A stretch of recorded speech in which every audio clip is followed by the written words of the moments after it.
Hello, this is Dr. Linda Martinez-Louis.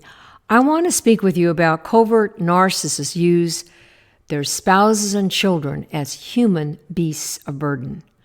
A beast of burden is defined as an animal who carries heavy loads or must do very hard, back-breaking work.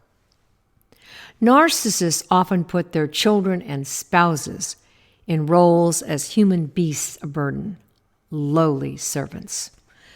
The covert narcissist is imperious. This podcast refers to both male and female covert narcissists. He is the ruler in every, in quotes, relationship. Children of covert narcissists lead their lives at the mercy, whim, impulse, psychopathology of their highly disturbed parents. The covert narcissist gives orders quite literally, and those close to him are expected to obey on the spot. Growing up, children depend on the parent for survival. They have no alternative. Being raised by a narcissistic parent, the child has no real support, validation, emotional closeness, feeling of security or protection, or sense of entitlement, unless he or she is the golden child and adored. Children growing up with a covert narcissistic parent describe that they felt like prisoners in their own homes.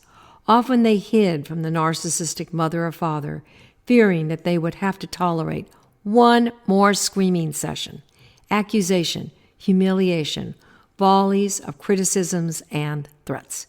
These children live under emotional and psychological siege. They have trouble sleeping at night. They feel unsafe in their own homes. Some suffer from constant, free-floating anxiety. The covert narcissistic parent is highly demanding of what he or she wants and must have. Angry commands must be responded to. Chores must be done perfectly. Now, nothing is ever good enough for the covert narcissistic parent. He always finds flaws, and the child is at fault. This is the covert narcissist's serious, delusional state, not the child's. The child of a covert narcissistic parent is likely to marry a narcissist, repeating the psychological pattern of abuse. The covert narcissistic spouse is imperious as well, making outrageous demands, throwing criticisms right and left, making the partner feel unworthy and defective. Many spouses of these narcissists stay married to them. They continue to take the psychological blows and to become human beasts of burden, who will do the bidding of the narcissistic partner regardless of how depleted, exhausted, or frustrated they are. They are devoted to someone who is harming them. They feel the stress and pain in their bodies and the mental distress, yet they continue in these roles, often throughout the marriage. When the covert narcissist gets too bored with someone he can kick around too easily, this person will be discarded and replaced. Some covert narcissistic spouses keep their human beasts of burden indefinitely.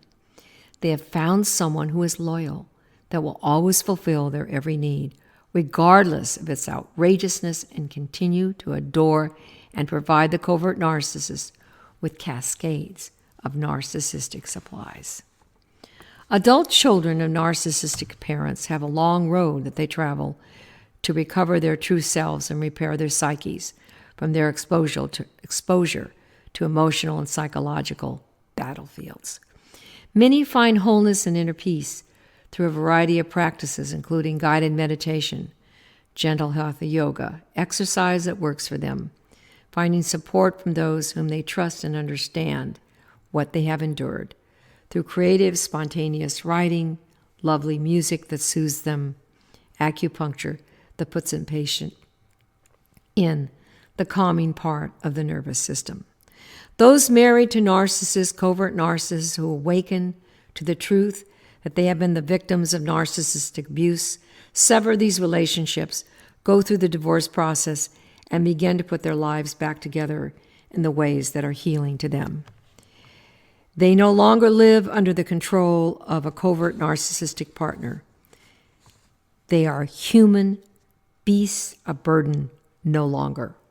Their role now is to lead the life they deserve, to awaken to the fact that they are entitled to deep inner peace, a healthy sense of self-entitlement, and a strong knowing that they are more than good enough.